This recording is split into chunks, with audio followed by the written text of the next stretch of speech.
Terima kasih Anda kembali bersama kami di MotoGP Trans 7. Masih bersama saya Lucy Wiryono dan Joni Lono Mulya. GP Mania, ini penting banget kita omongin.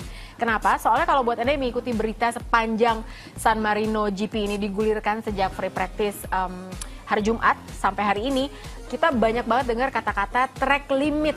Nah, konon di turn 16 ini banyak banget yang jadi perdebatan. Jadi kalau di dunia maya nih gitu ya, sampai dibandingin gambarnya Lorenzo sama rider yang lain gitu. Ini kok gimana sih track limitnya sebenarnya? Joni boleh dijelasin nggak sih sebetulnya track limit ini apa dan kenapa lagi jadi kontroversi sekali gitu. Jadi supaya pemirsa yang di rumah juga tahu. Ini kalau kita tarik ke belakang adalah sempat kejadian insiden yang pernah melibatkan antara Stoner dan Rossi tahun 2008 di Laguna Seca, di mana Rossi mengambil di luar sekali dan itu sempat diprotes oleh Stoner. Namun pada saat itu karena tidak ada aturan yang tegas maka tidak jadi soal. Berjalan perkembangan zaman, kemudian Stewart makin banyak tugasnya, tak hanya harus mengatur ini, harus itu. Tapi dia ngeliatin banget tuh ya. Dan dia melihat bahwa ini kalau umpamanya si pembalap keluar cukup jauh, ini cukup menguntungkan. Waktunya malah jadi signifikan. Akhirnya Stewart dan juga race director memutuskan setiap track itu ditandai. Ada marka, boleh toleransi sekitar berapa dia harus keluar dari track, tapi tidak boleh melebihi yang sudah dibatasin. Bagian motornya ya, jadi iya, bagian motornya itu hanya boleh mungkin kalau pamannya memungkinkan 50-50, cuma kalau motor mungkin tidak, agak sulit. Nah ini benar-benar sangat selektif lagi, khususnya di Misano ini kan tracknya sangat kecil, artinya 14 meter dan beberapa pembalap pasti akan melakukan slingshot yang cukup luar biasa dan ini sangat menjadi tugas berat bagi Stewart sehingga banyak kejadian pembatalan. Dan yang paling kemarin itu ya sempat Rossi sempat meraih posisi kedua tercepat dibatalkan, namun dia akhirnya bisa kembali. Dan ini memang menjadi tugas berat. Tapi itu tadi agar menjadi fair karena dan bahkan kalau pemain ada pembalap di saat lomba itu race day melakukan exceeding track limit, itu pada saat selesai lomba dia akan ditegur. Kalau itu ada batasnya 3 atau sampai berapa kali dia boleh keluar, 2 kali itu udah teguran keras. Kalau sampai ke 3 kali mungkin ada tindakan lain, entah itu mungkin tambahan waktu, entah mungkin ride through penalty. Artinya memang ini untuk menjaga pembalap bahwa mereka harus balap di koridornya, tidak boleh keluar dari track untuk mencuri atau mendapatkan benefit sehingga dia menjadi yang tercepat. Betul. Sambil Anda lihat juga ya GP Mania ini di layar kaca Anda bisa lihat kurang lebih gambaran dari sirkuit Misano World Circuit Marco Simoncelli. Nah tadi kita lihat di belakang sepertinya Valentino Rossi hari ini relax banget gitu. Dia udah bisa dapat sighting lap sendiri tadi. Kayaknya bilang dada-dada ke fansnya yang semua mengibarkan bendera 46. Khusus yang lain belum ada sighting lap. Jadi mungkin memang spesial buat Valentino Rossi. Nah yang paling penting juga adalah kemarin itu Jorge Lorenzo pasca kualifikasi dia sempat bilang bahwa sebetulnya ini ada ketidakkonsistenan ban dari Michelin.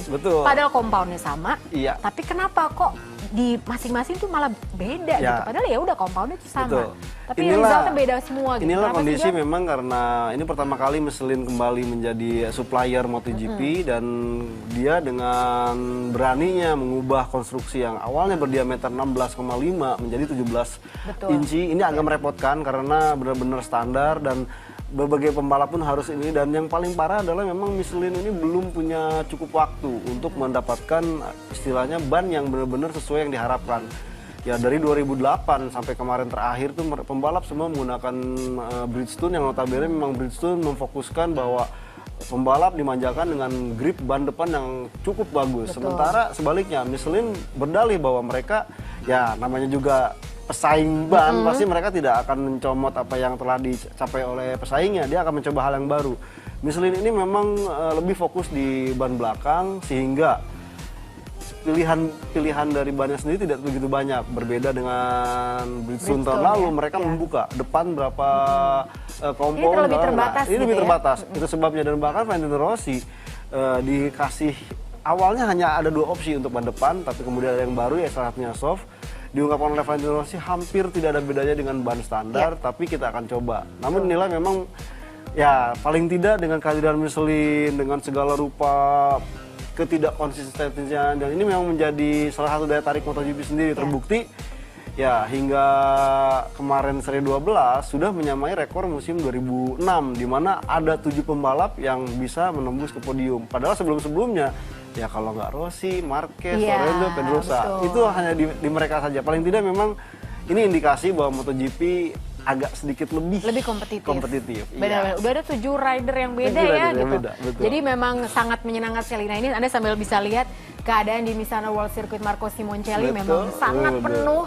Valentino Rossi juga udah bilang gitu, ini jalan ke pedok aja susah banget karena fansnya banyak sekali gitu. Dan ini hanya sekitar berjarak 1 jam dari Tavulia. Dan besok insya Allah Matteo dan juga Median Raharjo dan ada Mas Jawad juga kameramen kita akan ke Tavulia nih rencananya begitu. Mudah-mudahan terlaksana dan kita bisa melihat liputannya di Highlights MotoGP ya. Dan bahkan kalau saya tambahkan bahwa dengan jumlah yang sedemikian besar, kontrak Misano ini diperpanjang lagi oleh Dorna dan FIM untuk menggelar MotoGP hingga 2020. Artinya memang mereka sadar. Daya tariknya kayak gini Itulah.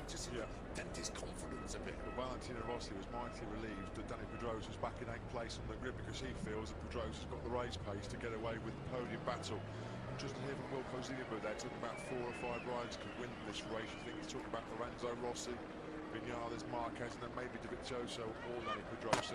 And sorry guys, we've already had 1 tyre switch on the grid. You know, I mentioned earlier on that Cal Crutchlow was one of 4 riders to go with the harder option front, but they have now already decided to switch to the medium.